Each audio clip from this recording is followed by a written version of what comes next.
Hey folks, how's it going? This is Seth Williams and Ajay Sharma. You're listening to the REtipster Podcast. This is episode 200.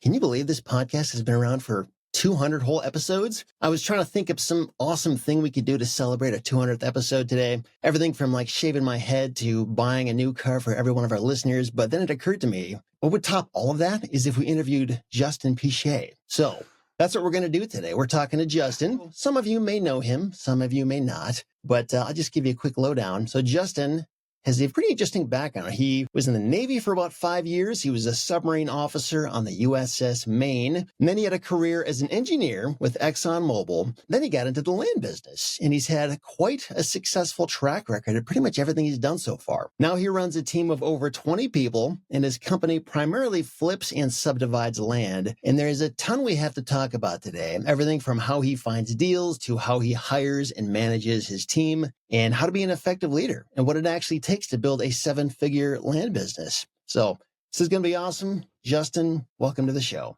How's it going? Thanks, Seth. It's going good, man. We were just talking earlier, but I just, for the listeners, I am so excited to be here at REtipster. For me, back in 2019, I started doing kind of flipping houses, wholesaling houses. And so I consumed outrageous amounts of Bigger Pockets podcasts, et cetera. And then when I finally made the switch into land, REtipster was the podcast. And so I've just listened to so many of these episodes. I'm really excited to be here. That's awesome. Glad to hear it. Thanks for being a listener. It's great to finally talk to you in this format.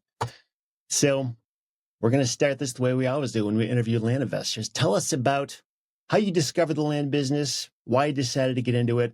What did you think it had to offer? And like, what did it look like when you first got started? I started really being interested in real estate kind of around 2018, 2019. Listening to Bigger Pockets, decided to just take action, put together some mailers, and just figure out how to wholesale houses. So I started doing it remote in markets like Oklahoma City and Kansas City, and had a little bit of success, not a lot of success, but a little bit of success, finding some houses, making a little bit of profit. At the same time, a good friend of mine, his name's Kyle Bryant, who I'm sure I know Ajay knows, and Seth, you may know him as well. He was investing in land. And we were friends. We went to the same church. We were in the same parish group. And so I would ask him questions. He would ask me questions, mostly me asking him questions about how to be an effective investor. Like, what are the returns like? What is the mailer yield like? Because I was comparing that directly to what I was experiencing in the remote house wholesaling type of world. And the results for him were just significantly better in terms of yield on marketing spend. And the risk to return was also way more attractive. You know, I would be buying homes for $100,000 to maybe make $10,000 to $15,000 as an assignment fee, or take title of it and then kind of flip it as is and make that money. And he was doing the same returns with 15 grand of investment instead of, 150 grand investment. So sometime, maybe it was, I don't remember, it was 2019 or 2020. He had a deal in Colorado and he brought it to me and a friend to invest in. And I funded the deal and he doubled my money in like 3 months. And I was so impressed, right? I was so impressed and decided, what am I doing? Like, why am I not doing land? So I basically asked him, hey man, will you be my coach, like my private coach? I will pay you. And at the time he was coaching for Clint Turner in Learn Land. And he said, most of the material is already recorded. Clint has this book of education. I recommend you just join his coaching program. And so that's what I did. That was back in September of 2021. I think this is important for people to understand. I had a lot of advantages probably coming into the land investing space, right? I had 10 years of established career. I had quite a bit of just money and capital that I had built up over the years, investment capital.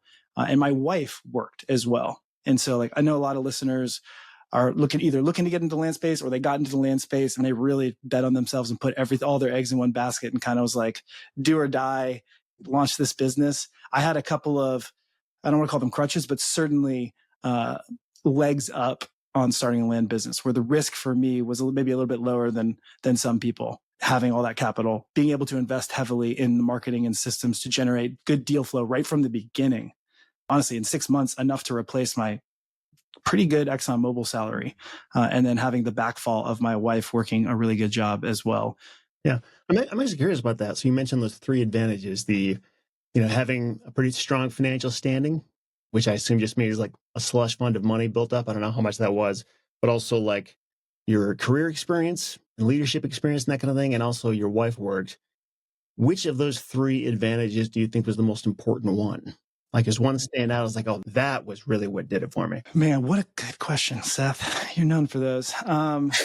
For me personally, if I had to weight one over the other, I would say the leadership background, managing teams for 10 years, gave me the confidence to know that I could build a team. That was probably number one. I think number two was money. Certainly just having capital. When you're starting a business, a land investing business specifically, if you don't have a lot of capital, you kind of are thrown into one of two paths. Either you raise and use other people's money, which frankly is not super easy if you don't have a track record, right? It's usually going to be friends and family. You're going to be giving away a lot of equity right at first to build up some sort of track record. So that's one way. The other way typically is wholesaling, right? And not taking title and flipping land. And I didn't have to do that. So when I had an investment thesis and a conviction about a property that I wanted to buy, I was able to take title without having to overcome those other hurdles in addition to just finding the land, right? That was the first hurdle, was just let's find a good piece of land and be able to evaluate it and see the potential. And that was the only one I really had to get over at first to build up kind of a portfolio and an inventory. Yeah. So you think if you only had that career leadership experience, if that was all you had, you didn't have the money and your wife didn't work, how much longer do you think it would have taken you to get to where you are now? Probably a good bit longer, honestly. Scaling is obviously a big challenge. I think a lot of people have a desire to grow their businesses, but you always run into some sort of constraint. And for me, that constraint wasn't money, right? At first, it was really just time, because for the first 6 months of my business, I still worked W-2 full time. And I had just had my second kid that same month that I launched the business. And so I was working for ExxonMobil full time. And then, I'd get off at 5 or whatever time I'd stop working, log off the computer for ExxonMobil. And then I would hang out with my family, my newborn baby, my daughter, my wife. That was a challenging time. I certainly did not hang out with my wife and newborn baby as much as I should have. I'm not going to mess that up, for the fourth one, I guess, if we have another one. I was doing that full time. And then in the evening time, that's when I was catching up on calling sellers who were coming in at the time on Pat Live for my mailers, and comping properties and getting ready for making those offer calls the next day, figuring out where in my ExxonMobil schedule I could carve out 20 minutes to have a conversation with a seller. All the while building up the systems, building up the CRM, building up the website, figuring out where I'm going to market to next, like a one-man show for 5-ish months before hiring somebody finally. Gotcha. You think you hired at the right time? Like, should you have done it earlier or should you wait it? Personally would have hired sooner. I think I pushed past that pain threshold to the detriment of my family and my relationships. And I would not do that again. But, the benefit of hindsight is that you also now have these skills that you may not have realized you had before, or maybe not fully realized you had before. And so my ability to train and find a good employee, hire, set clear expectations. Sure, I knew I had some of that through my time leading in the United States Navy and then leading teams at Exxon. But it's different when you have complete ownership over something. I would definitely go about it a little bit differently. I certainly would have hired sooner. Yeah.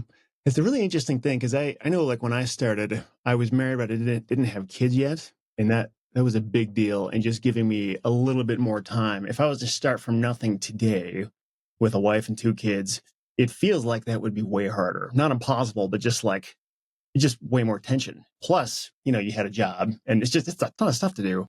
Like, does that ever cause like marital tension or family tension, or just like, how do you navigate through that? Because like, it just takes time, especially when you don't have a team yet. And you just say, give me 5 months and I'll do it. Like, just be patient with me. Or I don't know. How did you navigate through that? Yeah. It certainly did. Okay. It certainly did. In fact, if you were to ask my wife, I know she would tell you that was part of one of the hardest seasons of our lives. And I think for her, and maybe this is advice for any new parent, maybe that's what this is. For her, she felt kind of alone, right? Because instead of attending to her needs and our new growing family's needs, I was splitting my time between my job and my other job, right? And really, I regret the way that I went about starting it, honestly. I'm a pretty ambitious person, and I think I pushed too hard to the point that it certainly it was a hard season. And so for those of you who are new parents or are about to be parents, I highly recommend very much unplugging from your obligations at work and your business and planning for that. Because you really only get those moments with a brand new baby to serve your spouse for those small periods of time when you're having children, and you don't get those back. And those are some of the most emotional and challenging moments, especially for a woman who's having this baby. So I highly recommend not messing that up like I did. Yeah. Do you know what her love language is? If you're familiar with the 5 love languages? I have a men's Bible study that I was doing last night with some guys at my church. And that was one of the things we were talking about prayer requests. We were asking, and one of my buddies was saying the very thing is like his wife has certain ways of her certain love languages, like words of affirmation. His is quality time. And so he's super content to like hang out in the evening time with his wife, but that doesn't necessarily serve her in the way that she needs to be served. And so for my wife, hers is absolutely like acts of service. That is her primary one. Words of affirmation as well. It's got to be thought out in advance. That's what I've learned. Because a lot of times she'll be like, "When are we going to go on a date?" I'm like, "Let's go tonight." And then it's like, that doesn't really make me feel as loved as if you had told me a week ago, "Hey, honey, get a babysitter for Thursday night. We're going out together to spend time together." Gosh, man, how lucky are people when they have the same love language? Like I can just love you in the way that I want to be loved, and it just clicks. Because my wife's is quality time, mine is words of affirmation, and like no matter how many years I've known this, like it still just takes intentional effort to be like, oh, I can't give you what I want. I have to give you what you want, and like speak that language. It's so funny too, as an entrepreneur, I think, because we battle certain ideologies around like activities being $1 per hour. This is one I talk about a lot with a mutual friend of all of ours, Drew Haney, like doing the dishes. If your wife's acts of service, right? Like you're like, man, we could hire someone for $15-20 an hour to do these dishes, but that's not what it's about, right? It's about your wife feeling loved because you're doing something within the home and offloading that off of her, And so to your point, Seth, it is funny when you're naturally wired differently. I feel like I know no couples where they just have the exact same love languages. I don't know what it is. I agree with you. I can't think of anybody that I know that has the same love language as their spouse. Yeah, man. So, when you got started, your first year in land flipping, like what did your strategy look like then? What does it look like now? And when and how and why did that all start to change? I started a way that a lot of people maybe now think is the ideal way to start, which is skipping the small dollar properties, go from the get-go targeting kind of middle and higher dollar properties and sending mail, right? As a one-person operation, I think mail is your only real option unless you cold call yourself, which can be fruitful if you're going after probably high profit deals because it's going to take a long time to get one. And it's probably not worth your time to go after really low dollar things without hiring and outsourcing that. But mail is generally the preferred way to start if you're by yourself because you can put together a mailer, you can send the mail out, you can do a large quantity of it at one time, and you can get those calls back in. So that's what I did. I started mailing. And back at the end of 2021, mail was pretty successful for me. My first mailer I sent out in end of September was for 10,000 letters, and I got 8 deals out of it, out of that one letter. And so like from the moment I sent the mail, end of September, by February, I already flipped. That was my first flip. And I bought this 9-acre property in North Carolina that had an easement. It didn't have direct road access, but it had an easement. And I bought it for $18,000 and some change with closing fees. And I sold it for $35,000 and made about $16,500 on that first flip. And then very shortly after that, I had a few more of similar size and then basically a 6-figure deal 2 months later. And by that time, I'd made just more, obviously net profit was lower than replacing my income at that point, but gross revenue was higher. And I had this pipeline now of deals where I could see the profit coming. Crazy. I have done, I guess, probably 200 property. Maybe 400 transactions if you count buy and sale side, or maybe 350, but probably about 200 properties that are either being sold or have already been sold. And I have one loss and one deal where I lost money. And it was from that first mailer. I picked up a deal that was in North Carolina that was incredibly sloped and in an HOA. And I ended up selling it maybe 18 months later on owner financing for the exact same price I paid for it, 18 months. And I sold the note I probably lost $5,000 to $6,000 on that property. Was the slope so bad that it wasn't buildable? It was buildable in North Carolina. It was more the HOA that was just quite restrictive. People couldn't do what they wanted to do today. They had to conform to this very specific type of house construction that wasn't really common and wasn't really desirable anymore. But in the end, we found a buyer for a builder that owner financed it from us and then was building a home on it. And Justin, I want to go back real quick. You said something in that first run you just had talking about building your business. You mentioned that you recommend people go for kind of middle range properties up to bigger price ones. Kind of vague for somebody that maybe is like a newer person to the land space or early in REtipster, right? Could you just break down, give us ranges on what those price points actually mean? I do some coaching now, and when I'm talking to a client, my recommendation is not to target properties with a market value of less than $40,000 to $50,000. That's my recommendation. And you will invariably get properties like that, depending on how maybe scalpel-like granular you get on your data of the areas that you're targeting. For me, we generally pick a minimum acreage for a state, and then everything above that we will start to market to. Whereas a lot of people go really niche into high sell-through rate markets, and they, pick a certain acreage range that meets their criteria. We don't really do that. We generally say, what is the acreage range in the state on average that's going to hit that minimum target, and then market to it. But there's lower dollar areas in that state. There's higher dollar areas in that state. And so we do get deals that come across that, we're buying for 10, 15, selling for 25 or something, but we don't try to target them. We just take advantage of every opportunity that comes across our desk, right? It's the same amount of work to close a $100,000 deal as it is to close a $5,000 or $10,000 deal. I'd rather fill the pipeline with those larger deals that pay out better. It's not so much the dollar value that dictates the work. It's like what's the desirability? What are the problems with it? So as long as you can focus on getting those ones that aren't terrible, then yeah, it is, about the same thing. What does your business look like today? I've heard your name associated with subdividing a lot. Is that precisely all you're going after, or just tell us about how it's changed? So I've never stopped flipping. I think what I do now that I didn't do when I was starting is that I try to improve every property, regardless of whether it's a flip or a subdivide. And really, that's just lessons learned through long holding periods of tracts that people can't get on. In my opinion, the quickest way to sell a piece of land is make it look good or make it accessible to somebody just from the road. Put yourself in your buyer's shoes. You're looking for your 10-acre tract in the country, and you got to convince your wife or your husband or whoever to go and look at this tract and then potentially buy it, to move there or to have a second home or to have some sort of recreational property. You have a vision for what this could be, but they might not. And if you pull up to a property that is a wall of trees, completely uncut there, and you have to pull over on the shoulder of a county road, and there's cars whizzing by you, and you can't actually walk into the property. And so you've driven 45 minutes and you stop and you and your wife get out and you say, look at these trees, honey. That doesn't sell properties, right? That's like, I don't even know. This is too much work, and move on. Let's find something better. Right. So, and for us, it's pretty easy to do that clearing, right? A lot of folks have connections or understand how to hire a contractor and how to budget that into the project and how to just execute that process of improving the property in a small way. And so we just try to do that on every property. And so flipping is still a huge part of my business. Basically, one out of every 4 to 5 deals is a subdivide.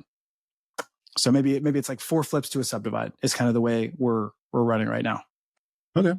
I'm curious, just on that comment you said about, if you pull up to a wall of trees and you can't really see it, like the whole brush hog thing or clearing it out so you can see more of the property. So I had a property one time that had a couple, I guess for lack of a better word, holes in the property, just like huge divots that you couldn't really see that easily because they were sort of covered with trees. So basically clearing it out would reveal, oh, this thing is actually going to be a lot of work to fix it. So it's almost like it looked worse by clearing it out. I'm just wondering, how would you handle that? If you saw that there were those issues, do you, I don't know if it's an ethical question or not, but do you go out of your way, pay money to make the thing look worse, but give them better information? Or do you just kind of say, I'm not going to touch it. You figure it out and make your own decision? Yeah, no, that's a good question. If what I was doing was making the property less marketable, I would not do it. That's kind of the calculus there. I wouldn't hide the fact that there's sinkholes or whatever on the property. I think I'd work to find that out on the front end and potentially just not buy it if I thought that was going to impact the value. But again, it's hard to see those things. I mean, we literally just bought a property in Alabama that had an easement, but the easement wasn't actually marked or surveyed out. It was a very vague easement, and there was a lot to the east. So it's this 20-acre tract. There's a lot to the east that fronts a public road, and the easement just said it crossed this tract. So I could choose wherever I wanted. And the tract kind of went from, it was like almost like a triangle. And so at the very north side would have been a very long easement. At the south side was the smallest easement. And so obviously I calculating, hey, how much is it going to cost me? Like, how's the access here? So I decided to run the easement along the shortest route so that my clearing work and budget would be low. So we hired the surveyor. They surveyed it they had to mark all these corners because the whole area had never been surveyed. So it was quite an expensive easement survey, way more than I would have expected. But now I've got the easement marked, and I can bring in a crew to clear a trail into the property and maybe clear a little bit or brush hog for like a home site or something. And the clearing crew goes out there, and the survey goes right through a sinkhole. Like, survey crew didn't say anything. They just surveyed it. And I was like, man, what a frustrating thing. So in order for them to change the survey, it's like another several $1,000s, and the work to fill in the sinkhole is excessive. And so now, we're sitting on this property and like, what are you going to do with it? I don't really know. It probably is worth resurveying to get the easement moved a little bit to the north so that we don't go through this sinkhole. Or it's like, the easement's 30 feet. How wide is the sinkhole? It's not 30 feet. So can they just go around the top of it? That's where doing this business remote gets really challenging, because you can't walk every property. And even if you did, like, what are the chances we found that little sinkhole right there? Probably pretty low. But the survey crew, as they were surveying it, they should have said something. That's really frustrating. I agree. And that opens up the question of do we include that in an SOP? Like, every time we hire a surveyor, hey, if you see anything, say something. We do, though, especially on subdivision. Maybe on the easement, we weren't very specific, but certainly on the subdivisions, we say, hey, look, we haven't been to this property.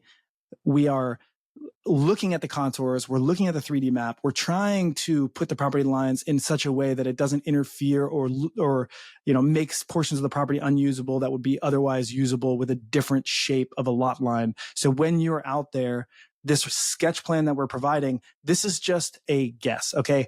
This is about what I want in terms of lot count and size, but whatever makes sense when you get on the ground as you're surveying, that's what we want to do. We want to create the most desirable product from this, not some set line that we put on land ID, right? Totally. This begs a good question, though, Justin, because I think you talk about, hey, we're going to bring in a crew, we're going to fill in maybe some gravel, maybe get an excavator out there, whatever, right? Whatever you're doing.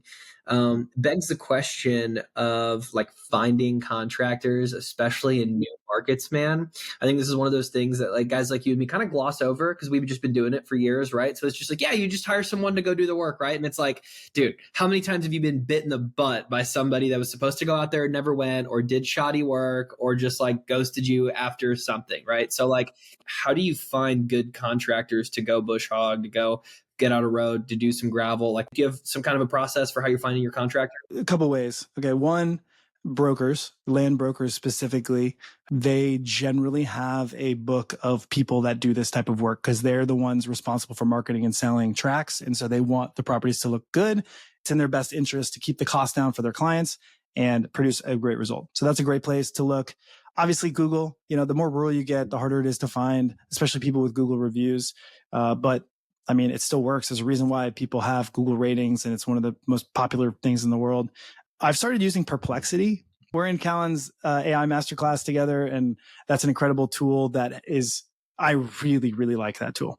It's basically like an AI supported Google on steroids that is exceptional. It really is quite a remarkable product. So I'm using that now.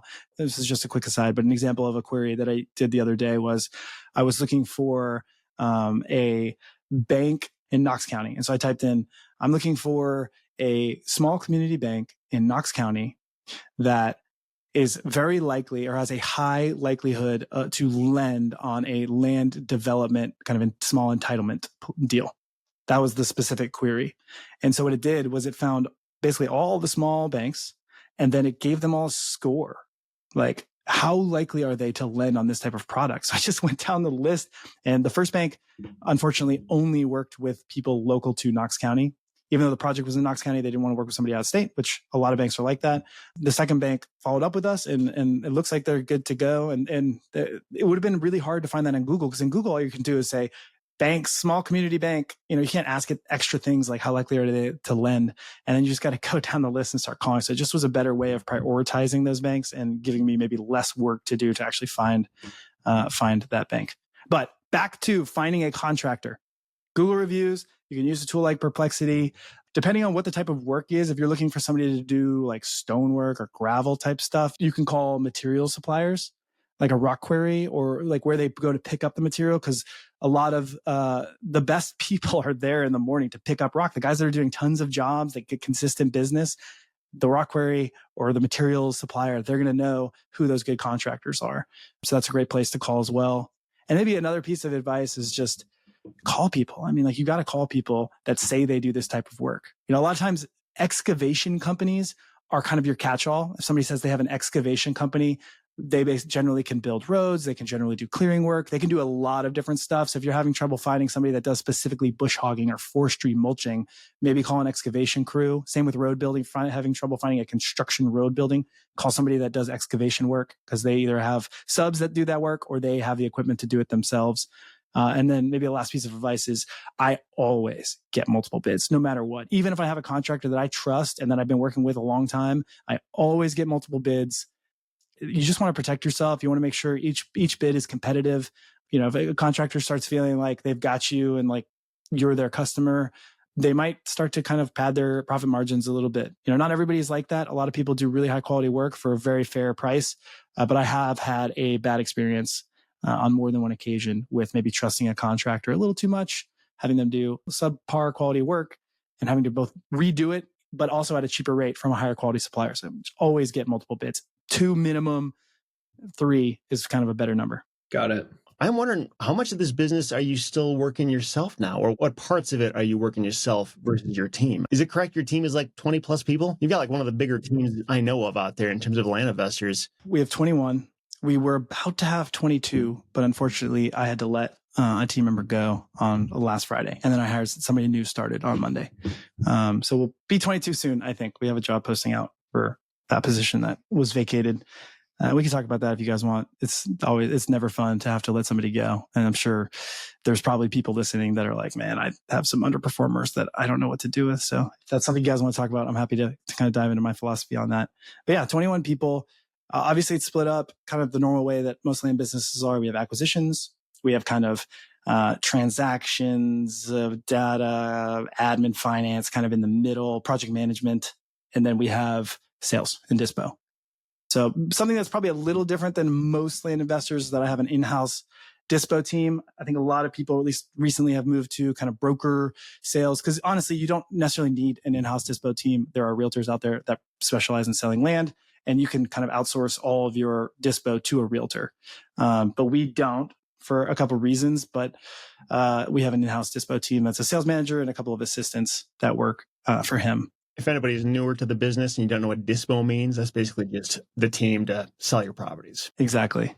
Some people use like sales manager to talk about the acquisitions manager. I know. It's so confusing. Yeah. I call him my sales manager. His name's Brian. And so what am I working on? That's the question. So I recently hired a project manager and an underwriter to both help underwrite subdivide deals and to manage all of that work that we're talking about, getting those bids, getting those quotes, scheduling it, lining all that stuff up.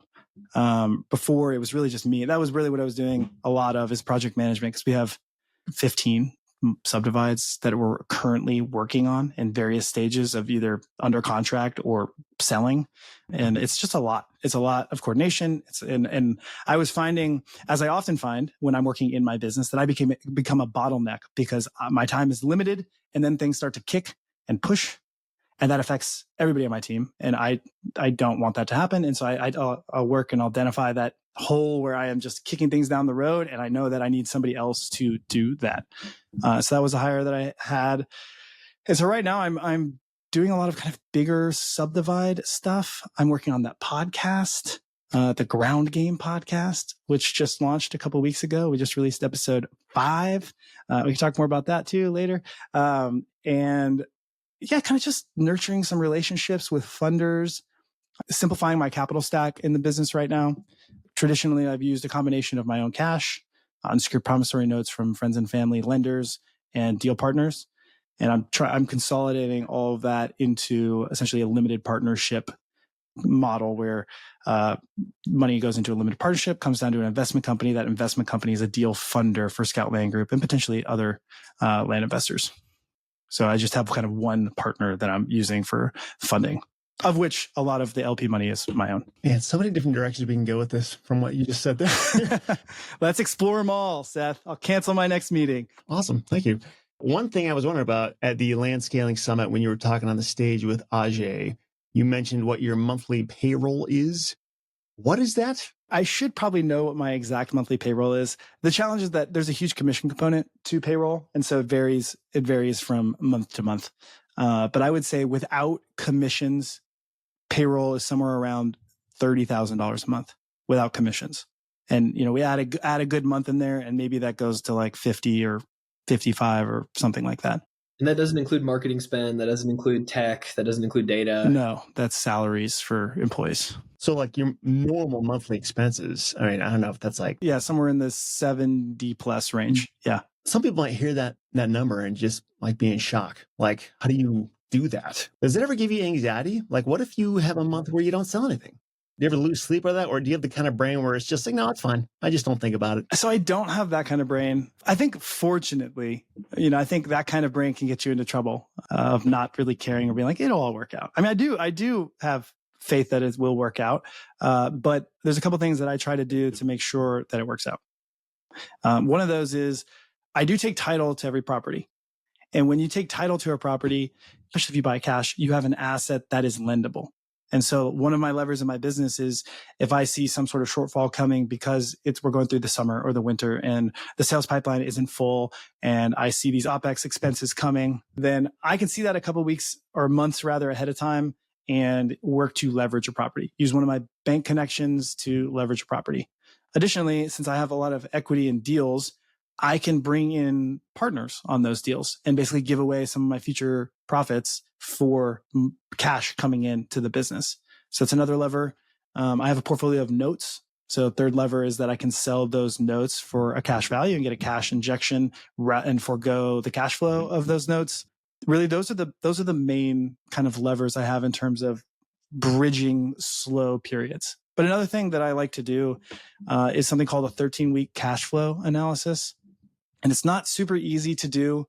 But what it is essentially looking forward a quarter and planning out or seeing what all of your ins and outs will be or are projected to be. And obviously you can't say for certain that every deal you have in your sales pipeline is going to close on the closing date. Okay, we all know that doesn't happen. Same with acquisitions. You can't say that you're actually going to be spending this money on all of these deals, but you can roughly see. All right. And if everything goes to plan, you can see where your cash balances go below whatever your comfort zone threshold is. And so if I see that coming, I'll have a 13-week outlook. I'll be able to see that coming and I'll say, okay, well, we need to do something here. We either need to get funders for these deals so that we're not putting that cash out in equity into properties. We need to get a bank loan for these deals, or we need to leverage these deals. We need to sell some notes, something like that. My call is never to cancel a contract, though. I will tell you that. I will never say, oh, we're just not going to buy that. You mean you could get a funder for a deal after you've already bought it and taken title to it? You kind of retroactively bring it into the picture? Yeah, absolutely. Yeah. That's a great idea. I mean, you could do that with a bank loan too, like refinance something that you already own free and clear. Exactly. It's a cash out refi. When I started my business, I wasn't using bank loans for anything. And I went to the very first Learn Land event back in October of 2022. And Justin Piché was there talking about using bank loans on larger properties. And I don't know why I wasn't like, oh yeah, of course you can use bank loans on assets like land. I just didn't even really think about it because none of really the education in the space at the time was really talking about that. You gotta have financial discipline. You have to understand the risk. You have to have a conviction about the value of the property. But if you have those things, then I think it makes a lot of sense to use leverage. I mean, you don't want to over leverage yourself. Maybe you want to go a little bit lower than the max loan to value on the loan if you are worried about the payments or worried about the cash flow, worried about how long the property is going to take to sell. But I think it's a great tool to produce a higher cash on cash return for deals. I mean, I could buy a property at $100,000 cash and sell it for $200,000 cash and make $100,000. And that's exceptional. I love those deals. Or I could go to Ag South farm credit in North Carolina, buy that property at 15% down, maybe call it 20 all in at the most with closing costs, and still make $100,000. And now I've made 5x on that capital.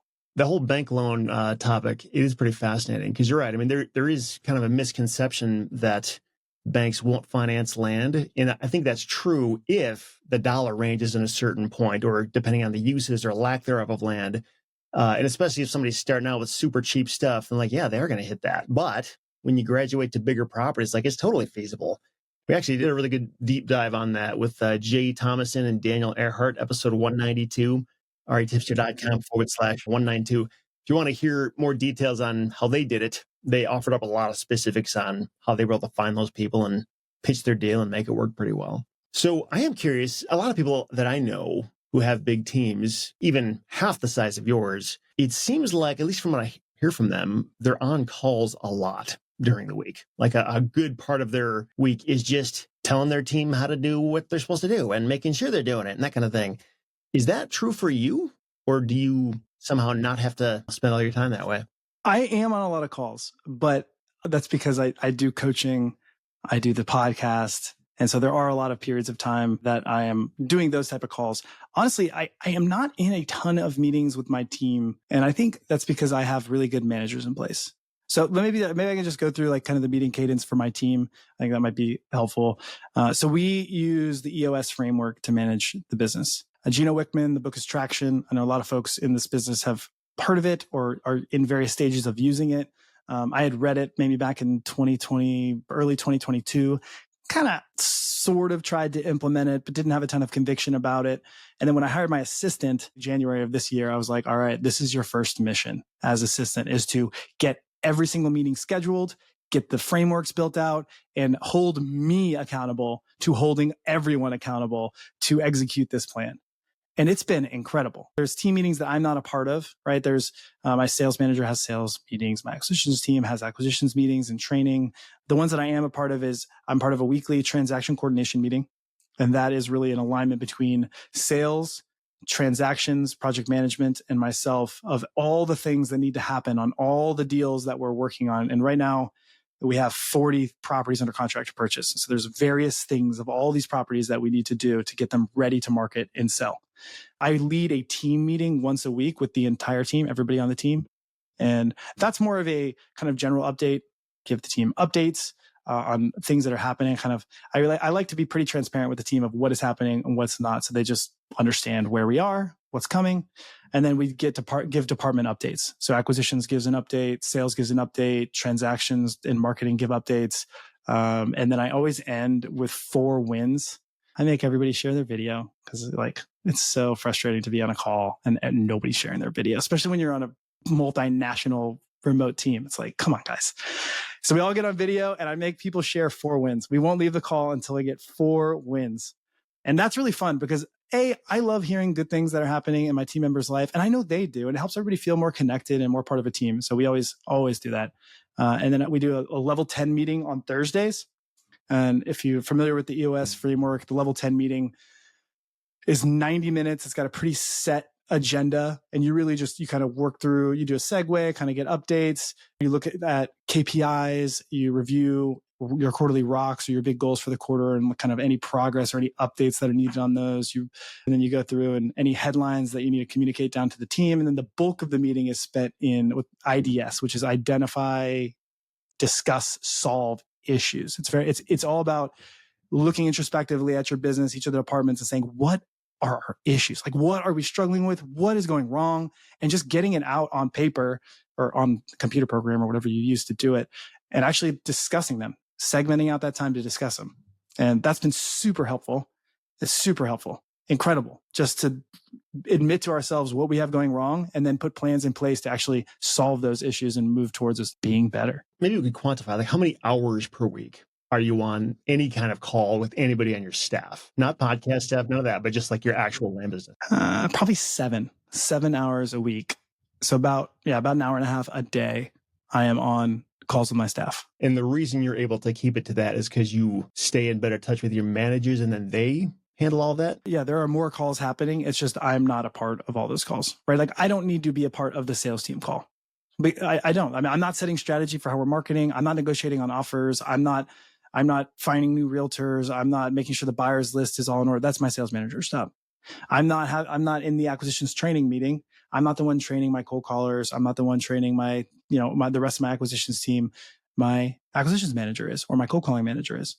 Right. And so those meetings I don't need to participate in. And now I do pop in from time to time. Sometimes I have a thing that I want to train on, or some process that I think would be better than what we're currently doing. And I will go in and train the team on those meetings, but it's not a regular thing. What's going through my head right now is like, if I'm in your shoes and there's just so many little details of things that need to be done. Say when you're doing due diligence to buy one of these 40 deals you have on a contract, missing a detail can like potentially be catastrophic depending on the detail that gets missed. So like, how do you make sure it all gets done? I mean, if you've only ever lost money on one deal, how do you run such a tight ship where mistakes don't get made, at least not at that level? It sounds like you must have made either really good hiring decisions every time, or maybe you fire a lot of people to get the best people.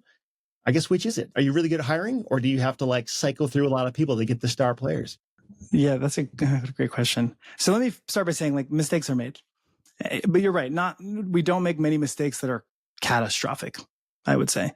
I don't know if we've ever made any like catastrophic mistakes. I think one of the bigger ones is that not recognizing there's that sinkhole, because now I think that might be deal number 2 we lose money on, honestly. I don't excessively fire. In fact, I hate firing. I really, really do. I fired 6 people so far. So that we have 22 or 21 on the team. We've had a total of 27 people working for the company. Nobody's ever left of their own accord, which honestly I think I'm very proud about. I guess if one of the things I really try hard to do is build a great culture on the team. And a part of that is because I've been a part of really good cultures when I was in the Navy, just incredible command culture with amazing commanding officers. And I've been a part of really bad cultures like ExxonMobil and some of the teams that I worked on there.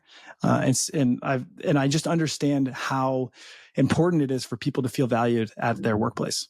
And if you don't feel valued, you don't want to be there, right? And if you don't want to be there, you're going to be searching for something else. And how do you make them feel valued? Isn't that even a love languages thing? I tell them that I value them. I celebrate the wins that the team members have. I'm just very transparent and open with them. We have core values that are aligned with kind of all of that. And I'm generous with time off. I'm generous with holidays. I'm generous with commissions and compensation. And I think just everything I do with the team shows them that I care about them. And it's not this like woo-woo, like we all care about each other kind of environment. Like this is a professional working environment. But I think there's just a lot of trust and respect amongst the members of the team because we're all rowing in the same direction, right? And everybody can see that if they put in more, every other person on the team is going to benefit. Let's just use a cold caller, for example. If this caller puts in time and energy to correct mistakes they're making and is able to get more leads pushed or more leads qualified, that is going to have a direct impact to benefit literally every other person on our team. And that's the type of stuff I talk about on a week-to-week basis. And the team recognizes that. And because of that, I think they all both hold each other accountable and maybe to a higher standard than they would if that wasn't the case. And I think it just creates kind of a caring atmosphere because you're doing things not just for yourself by improving, but you're also doing things for everybody else on the team. There is a book called The 5 Love Languages in the Workplace, I think is the title of it. It's basically the same book, but for professional environments. As I hear you talking about what you do, when you spend time on these calls every week, so maybe that's quality time, you give them time off, maybe that's gifts. It sounds like you're checking several of those boxes when you do that. The words of affirmation, that's what I heard you saying at first, like you just verbally tell them. So like that's great for people who care about that. Right. But it might not check the box of somebody else. But it sounds like you're covering it pretty well. So maybe that has something to do with it. I haven't consciously thought about the love languages in leading my team. I just have thought about how I've flourished, I guess, in the workplace. And I just want to create that environment for my team. I didn't know that there was this book, Seth. I wish I did. We have our team actually, as a part of onboarding, we have them take a couple questionnaires and personality assessments, one of which is we run them through the free love languages test. Didn't know there was a workplace one. Wish I did, because that might, scare some people where they're like, what's this for, right? Yeah. Why do you need to know my love language is physical touch, Ajay? Why do you need to know that? In this remote workplace environment. But I do think it's so important because my dispositions manager, Taylor, I know that she's words of affirmation. I know when she does something really well, I'm going to write her a nice message or send her a voice memo or praise her publicly in front of everybody, but I'm going to do that with words, right? But I think to Justin's point, like retention is something that people don't talk about enough in this niche. And retention happens through culture, right? And so you think about like the cost of turnover, especially like, oh my gosh, if one of these key roles in my company does leave, it's really expensive for me to have to hire all over again, train all over again, get them to, we'll call it KPI, which is like get them performing at whatever role they need to perform at. And then ideally retain them all over again. They've got to integrate with the team. I mean, there's something to be said there. We accidentally did this thing that was really, really good for our culture. We call it team time. And we basically just set up a Zoom for our team. Now, given our team's a lot smaller than yours, Justin, I've just got 3 on staff now, not including me and Ben. But we have, it's called Team Time, where we just have like this rolling Zoom where they just go in and they just hang out for 30 minutes once a week. And it's like sacred time. And they talk about like personal life. They're all moms, so they'll talk about their kids. They'll talk about, and of course, like work gets talked about. But the point is that you want it to be like the equivalent of locker room talk, but for them. You know what I mean? And when they have that culture, it makes them want to work outside of working hours more regularly because they enjoy their coworkers, right? It makes them want to push each other in healthy ways and celebrate wins together. And so anyways, I hear all the stuff you're doing, Justin. And I love it, man. I love that you've created this culture. I think, regardless of you telling us how you pour into it, you telling us nobody's ever left is such a testament to the fact that you've done a great job curating really strong culture. Maybe the opposite side of that. So it sounds like you fired, it's like 1/6 of the people that you've ever hired. I'm just curious, like, when do you know you have to do that? What is the trigger that says, okay, it's too late? And could it be that maybe you're waiting too long because you don't like to do it? I think there are certainly cases where I have waited too long. And, that was probably pretty early on. The first time I had to fire, it was actually July 4th of last year, 2023. And I fired 5 team members. In one sitting? At one time. Yeah, at one time. Wow. So, and that was brutal. It was really brutal. Frankly, it was because we went a different direction. I had some mail scrubbers, people who were going line by line, looking at all of our properties and pulling those off the mail list. And I kind of pivoted. I went to a more of a less mail approach to marketing, and they had to go. That was 4. And so I just didn't have the budget to keep them on if I was shifting. And then another one was a sales assistant who we had started listing basically everything with realtors. And so that was part of it. There wasn't as much work for this person, but the other part was just the role had changed. There was more, and this person could not rise to the occasion. They couldn't take on what we actually needed. And so they had to go as well. Maybe it's Buy Back Your Time by Dan Martell. I think it might be that book, Get It, the Want It, and the Capacity to Do It. Or maybe that's Traction. I don't remember, man. Get It, Want It, Capacity to Do It. Somewhere in one of those books. That's really how you know. People have to understand the role and what the responsibilities are. They have to want to do that role for whatever compensation you're paying them. And they also have to have the capacity to do it. And if any one of those things are not met, then it's not the right person for that role. On firing, it is really hard. And I think a lot of people struggle with this. And I think the first place you need to look when you're kind of making the decision to fire somebody is, what did you do? Is it your fault? Right? You got to look at yourself. You were the first person to look at. And so you got to ask yourself, did I set this person up for success? Did I clearly communicate all expectations?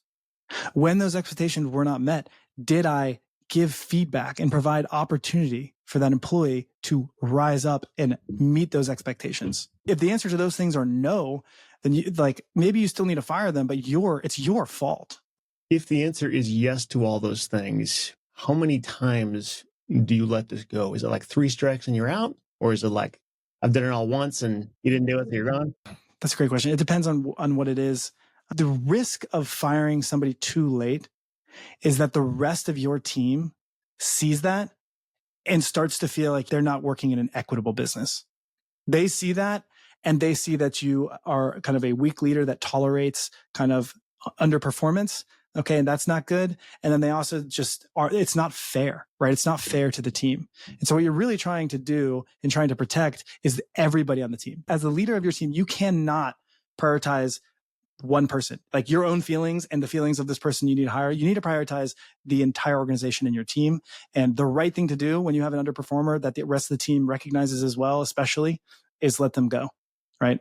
I mean, first, provide them the opportunity to improve, provide clear expectations of how to improve, get them to commit to working towards those expectations. And if then they still cannot meet them, they have to go. There's just no other way around it. So good, man. And I think it's such a, just call out the leadership, right? Justin said the leadership was one of the most valuable things in his background. And you just see it and hear it as you're talking about your culture here. What's that old expression you hear as kids, right? Just like one bad apple make a basket rotten or something, right? It only takes one bad apple. And yeah, if there's one person on your team that's either lowering the bar or, just toxic to the culture, it'll affect everybody else there. Right. And then it's an insult to everybody that has those raised standards in that performance if you let lack of performance or lack of respect in the workplace continue. So, man, all this is just so good as I'm hearing you go. I was meeting with a friend up over the weekend, kind of explaining, I had a hard day Friday, so on and so forth. And he shared with me an anecdote that I think rings really true. It's contrary to what most people believe. I think most people think that by firing somebody, everybody's going to be sad. The whole team's going to be sad. Like, we're letting this person go. Like, part of our team is leaving. They're going to be worried. They're going to be sad. If you do this the right way, that is the exact opposite of what happens. So the story is a friend of ours, a mutual friend of ours, works for a big oil company.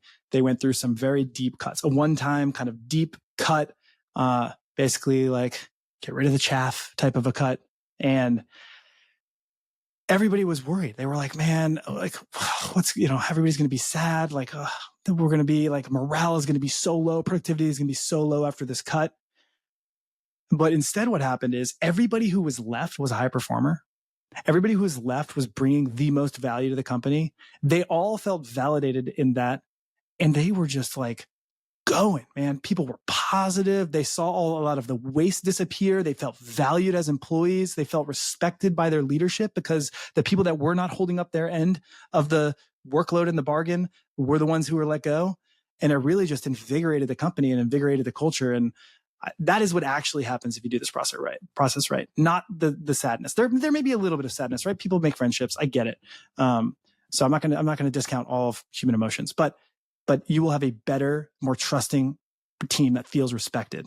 I'm curious, when you have somebody who's not a high performer, how often are you able to just do or say the right things and they do become a high performer? Are they a low performer because you're not doing something right? Or is it because you just hired wrong or they're in the wrong role? I don't know. Are there any magic buttons do this and they'll get better? Yeah, I don't think there is a magic button. I think you have to look at, again, those three things. Do they get it? Do they want it? Do they have the capacity to do it? The capacity to do it really is a them thing, or it's a you picking the wrong person for the role, right? Maybe you didn't evaluate their capabilities well enough on the hiring side. And I am not like a great hirer. I think I do have a knack for understanding the motivations of people and how that will fit into my culture and organization. But I think what I'm better at is maybe communicating what type of culture we have.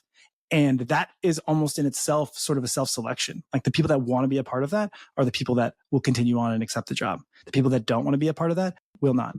I don't think anybody should really inflate their ego on how well they are at hiring. You're going to make bad hires. You're going to make a mistake. I have made multiple mistakes and I've had to let people go, and we've paid the price, right? We've spent a lot of money and time and energy training people, building them up in our systems and our processes, only to have to vacate that role and fill it again and put in all that energy again. So changing gears just a little bit, I know the land flipping business has changed a lot since you first got into it. The people who were in this long ago, I almost feel like they've had a harder time with it because they kind of saw how things used to be and they've got this baggage of expectations from the old world. And it's just been frankly hard to change with the times and throw away some of those old expectations. But it sounds like you've clearly done that well. How did you do that? Is there some key difference in what you're doing? Are you marketing in a different way, or are you increasing your offers, or just help me understand how have you been able to keep up with the way the world is today? I would say that I started this business kind of in the transition.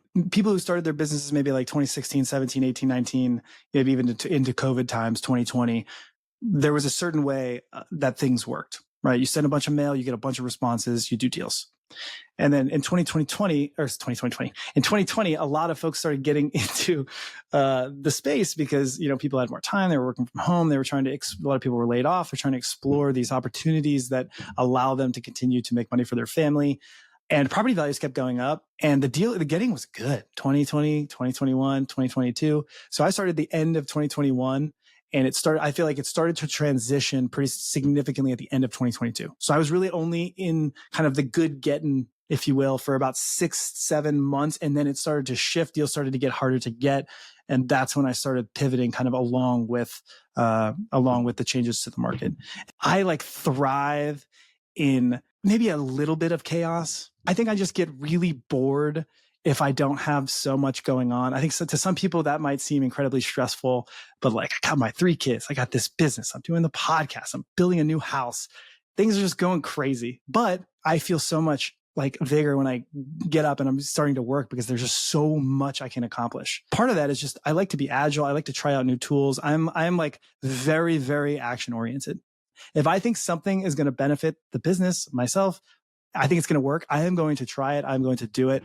If you've seen those memes of I don't know what it's called, the bell curve of people adopting things. I'm like that early adopter. I'm that early adopter type person. I'm just, let's go. Yeah. What are you doing for marketing? Is it are you still doing mail only, or is it part? Or I do mail. I primarily cold call. Cold calling is my primary marketing channel. Back in end of 2023, when launch control went down suddenly, I had employees that needed to work and we couldn't do any active outbound marketing other than mail. And so I immediately switched to cold calling, got the cold calling software, brought my team in, brought all our data over, and immediately started cold calling. And we had a lot of success very early of generating leads. And so I quickly scaled that team up. And since then, it's become my primary marketing source.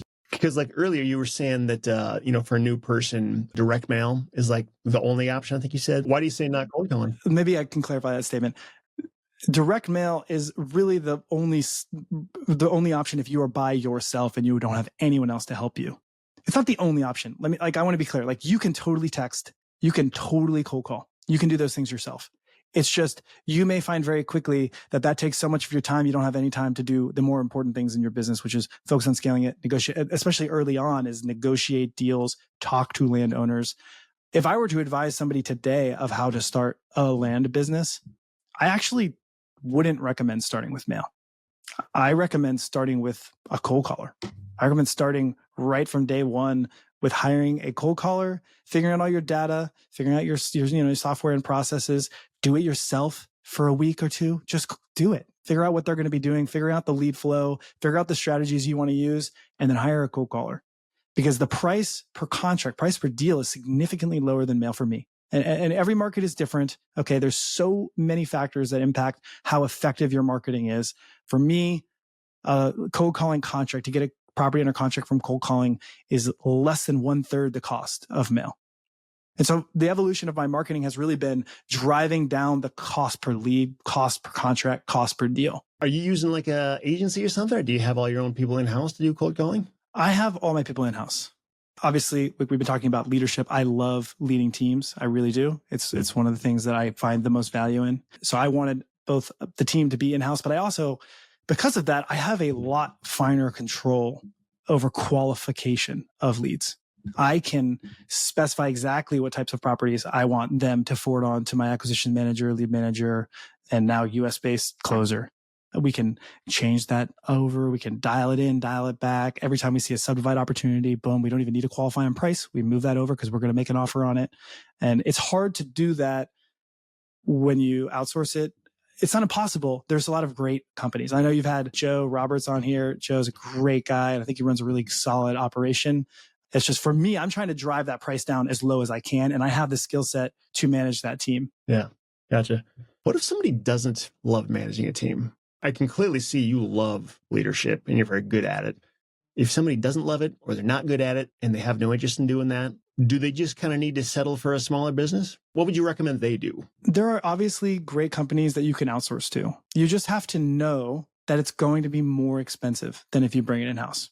There's no way around it, right? Those companies are providing a service. They're handling all of the headache for you. right? You take on all that headache of hiring, firing, evaluating, training, paying, like everything. You have to do it when you take it in-house. So there's a ton of advantages to outsourcing. The main is just maybe the brain damage that happens of especially if you don't like that, right? If you're doing something that you don't like, you're going to be pretty miserable in your business. So certainly that is an option. I just think you're going to make slightly lower margins on the deals that you do than maybe if you're optimizing your OpEx. So that's probably one thing. Maybe another is that you could focus on larger deals in a smaller quantity. And I know there's a lot of people that do that type and have businesses bigger than mine, much bigger than mine, who are focusing on larger deals, but just way fewer of them. Right? Because not everybody wants a huge team and wants to do 150 deals a year. Like that's a lot. It really is. It's a lot. Would it be better for me personally if I was by myself and I just did 5 big subdivides a year? Probably, like in terms of how much stress and how much like work I'm doing. And I talked about this at Ajay's event. I really see this business not just serving me, but serving all of my employees and all of their families.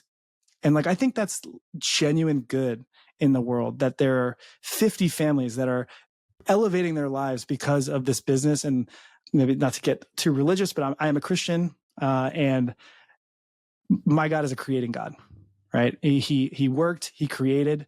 And one of the first things he tells the people to do in the Bible is to take dominion over the earth, be fruitful and multiply, right? Subdue the earth, I think are the words in one translation. And to me, that means building something. Yeah, it is interesting how, when you look at the creation, the Genesis account, talking about when God made man and all this stuff, Adam worked before the fall. So work is not a punishment. It's actually what we're made to do. And especially the leadership thing. I do think good leaders are in severely short supply. There's a lot of people out there who could be good leaders, but they maybe never get to a point of being able to do that and execute it. Other people who are terrible leaders and they're put in that position and do an awful job. So if you are born with a gift, or if you've developed that skill and you actually get to that point and have the opportunity and grow a huge team, and yeah, I agree, that's a huge service to the world and anybody who gets to be on your team. I commend you for that. I hope you can grow the biggest team you can. I mean, there's a limit to it, obviously, at some point. I don't know what that limit is yet. But, just kind of on that note that you talked about, in Genesis and Adam working, there's this really good children's book that was recommended to me by my friend Sam, by an author named Jordan Rayner. And it's called The Creator in You. And I bought that book at his recommendation for my kids. It's one of the ones we read regularly. And I think it does a really good job of being true to the gospel and being true to the word of the Bible and explaining to children, like, what does it mean? Like, what does that mean? What does it mean that our God was a creating God, that he worked with his hands and then he rested? And what does that mean for us? And it just talks about like the possibility of things they can do in the world. And I think it's really impactful especially for young children to see that. And so I recommend it. If anybody is in the market for children's books, I'd recommend that book. I've heard of Jordan Rayner. I haven't heard of that book though. So I'll totally check that out. If you got a couple more minutes, Justin, as we wrap this up. I do. I haven't done this much lately, but I'm going to do it now. We're going to ask 3 final questions just to learn a little bit more about you. Because this is always kind of fun just to hear what you're going to say. So one question here, it's actually 2 questions in one. What dreams have you let go of? And what dreams are you still holding on to? Man, good question. When I joined the military, I was in college at the time. And when I joined, I didn't really know if I was going to love it or like it or whatever. But when I started doing it, when I got through training and I started serving on the submarine, man, did I love it. Like, I thought it was incredible. Like just the crazy things that we would do, and the sense of mission and purpose I'd never experienced anything like that. When I got married to my wife, one of the things I already signed up to be in the military. And so she made it pretty clear, like, she's not a military wife. And I, at the time, did not think I was going to do any more than 5 years. I was like, I'm committed to, we're going to serve this initial tour and I'm going to get out. So that was the agreement from the beginning. But after experiencing it, my heart kind of changed towards it. And I think part of it is like, when you're good at something, it's hard to leave that. Like, if you've spent a ton of time working towards something, right? You've invested thousands of hours into this thing and you've gotten really good at it. Leaving it all behind is incredibly hard. Your identity can be wrapped up in that thing. and you feel like you're losing a part of yourself. And so at the time, when I was coming up on the final parts of my initial junior officer tour, my wife and I had discussions, and I kind of was advocating for like, hey, let's stay in. Like, I'm enjoying this a lot. But we had some really hard discussions, but came back to the agreement we had made when we first were married, and made the decision to separate fully from the military and move back to Houston, where we're from, because, we wanted to start as a family, and we had other dreams that we wanted to achieve. So that is a dream that I gave up, a dream that I'm still holding on to. Oh man. I have this dream that a lot of kids. I want 5. And so I don't think that's going to happen. I think my wife is going to call it hard at 4, but I am still holding on to that dream that I can be a grandpa with like 20 grandchildren or more. I'm holding on to that dream. We'll see what happens. We will see what happens, but I'm holding on to that dream. If I could have 100 more of the ones I have, I would totally do it. I don't think my wife would agree, but I would. Cool, man. Thanks for sharing. So what is one of your best memories? What is one of my best memories? Man, there's so many memories. I know. You sound like somebody who generally loves life. I feel like I've heard you say like, I love this, I love that, which is really cool and encouraging to see that. It's fun to see somebody who appreciates all the things life has to offer. So it doesn't surprise me that you probably have a lot of these. Honestly, I think oh man, I might get choked up talking about it.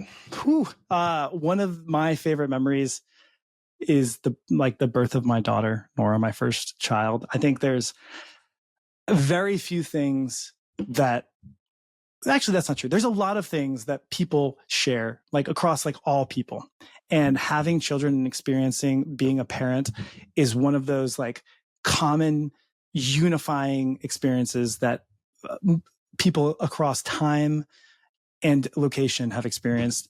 It is magical. It is unbelievable. And just seeing her face for the first time and just, oh my gosh, it just brings tears to my eyes. Now I have 3 kids now. My oldest is 5. She's in kindergarten. My son is 3. And my youngest daughter is 9.5 months, and she just started walking, which is insane. Which means a lot of bruises and stuff on her face now, because she's not very good at walking. She just kind of like does it. That memory, just becoming a parent, is just seared into my brain. Yeah. Yeah, it really does kind of flick a switch in your brain, I think. I mean, everybody says that being a parent changes everything, and it really does. And I remember hearing that all the time before I had kids, but when I had them and they were mine, I was like, oh, now I get it. This is amazing. That is the fire, the catalyst that started me along this investing and like business owning journey. It was because I was working this W-2, 8 hours a day, 9 hours a day, whatever it was, commuting 30 minutes to an hour each way. My wife was working her job, which was very stressful as well. We had 1 child. COVID hit. We got to experience this incredibly special time and still, work our jobs, obviously to a lesser extent because of the way things were back then. But we got to spend so much time with her. And then we started going back to the office, and then we were having my son, and my wife's getting a new job. I was getting a new job at the same company. It's just different roles that were going to require us to hire somebody to take care of our children in the morning and in the afternoon. And like, we were going to basically have 1 hour a day with them. And that was just so unacceptable. I had to find something else that gave me complete control over my time. Yeah. So last question. When was the last time you left your comfort zone, and what did you learn? I don't know why this is popping into my head. This is probably not the actual last time I left my comfort zone, but this is one maybe in the last couple of years that I really left my comfort zone. For my wife's 33rd birthday, I threw a really big kind of surprise party for her. I hired a party planner, and there were like 60 people there. We rented out this brewery. It was awesome. It was awesome. And that in itself obviously was like a big gift to her, but I wrote a song for her, and I had hired a musician to be there. And so I played the song in front of like all of my friends and like people at my church and my wife, and I sang it in front of her. And I was so nervous, and I can play guitar pretty well. And so I wasn't worried about the playing, and I can sing pretty decently, I would say, but not like choir quality. Like I'm not up, like I do play in the worship band at our church, but I play lead guitar. I'm never singing the songs. And so it's just kind of nerve wracking to be up there in front of all these people, so exposed, playing this song that I wrote for my wife. That was a little cheesy and a little sweet and really personal. And what did I learn? I think it's worth stepping out of your comfort zone in a lot of cases for the people that you love, especially for the things you're passionate about, your business maybe. And I think it's hard to grow if you don't. If you have an aversion to stepping out of your comfort zone, like, how do you grow? I mean, it's like a muscle, right? Ajay's posting all these posts in the gym, man, leg day. I love seeing it. I'm super motivated. I've been kind of a 6-month hiatus from working out, which is super convicting to watch you post these things. But it's like a muscle, right? You push it to the limit or past its limit a little bit, and then it gets stronger. And it's the same thing with that comfort zone. Yeah. There's a book called Feel the Fear and Do It Anyway. It was like written for me because I fear a lot of things, but it's like, man, you should do it because you're afraid of it.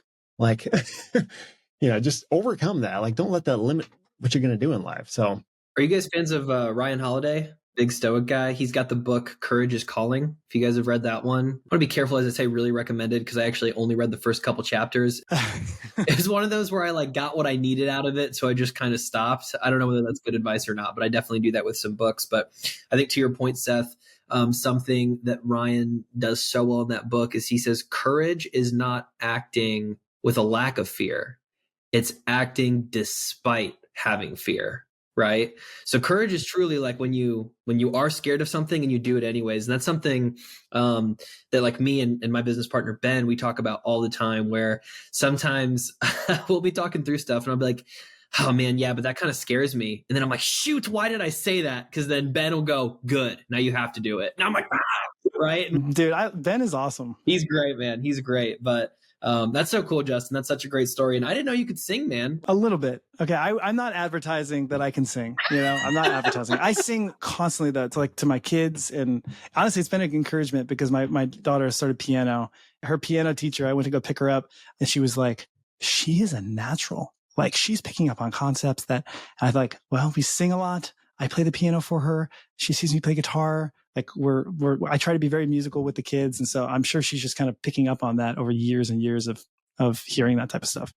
Yeah. Searching YouTube for Justin Piché singing guitar, but it's just showing me Justin Bieber. So not good. There probably is a YouTube video. I doubt I'm singing. I'm probably playing guitar. There's like I think there's a talent show when I was in high school. I played Folsom Prison Blues, with a little band in high school. And it was fun. These are some new keywords to look for. So Folsom Prison Blues and talent show. And I'm going to find it. If I find it, I'll put it in the show notes. Oh my goodness. REtipster.com/200. This is episode 200.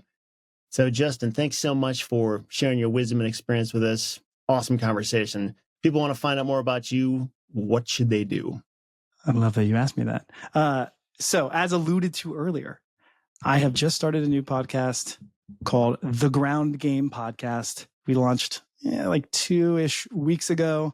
And we've released episode 5. So me and my co-host Clay Hepler, who you have had on this program, and I listened to that episode. It was incredible. We are coming together each week and we're talking about really kind of an inside look at our businesses, maybe a little deeper than most people would go on another podcast. We're kind of carrying a theme of looking at quarterly goals and giving updates on those quarterly goals at the beginning. We're going through deal reviews, maybe kind of at a high level, but we can get into some details of deals we are actually working on and what is going good, what is going bad. We have a little section we're calling team building tactics, where we talk about, hey, how are we managing our team? Like, what are we actually doing? What are the things we use? And get it, want it, capacity to do it is one that Clay talked about, I think on episode 7 or 6, which will be released here in the next couple of weeks. I talked about firing on episode 8. And we're really just trying to provide a ton of value because frankly, I have got so much value from listening to your guests and your podcasts and Kendall's podcasts and his guests, right? The Casual Fridays, REI guys, just like the people that are putting out content that are helping everyone elevate their game. I have gotten so much value. So I really want to give back and provide value myself. And so you can check out thegroundgame.io. You can go on Apple Podcasts and Google or whatever, Apple search The Ground Game Podcast on Spotify. I do have a website. It hasn't been updated in quite some time. So maybe by the time this episode comes out, I will update it, but it's called justinpiche.com. It's kind of like a coaching website. I'm not like actively marketing for new clients, but if the right person comes who wants to work with me, then I certainly like working with people who go after things and have big goals. And other than that, you can find me on social media. Mostly it's called @scouting4land. And that's Justin Piché, Piche, in case anybody is not looking at the screen. They just listen to this. Justin, thanks again. It's great to know you. Great to talk with you. And I hope we'll talk again soon in 2025. Absolutely. Thank you so much for having me, Seth. Ajay, a pleasure as always, brother.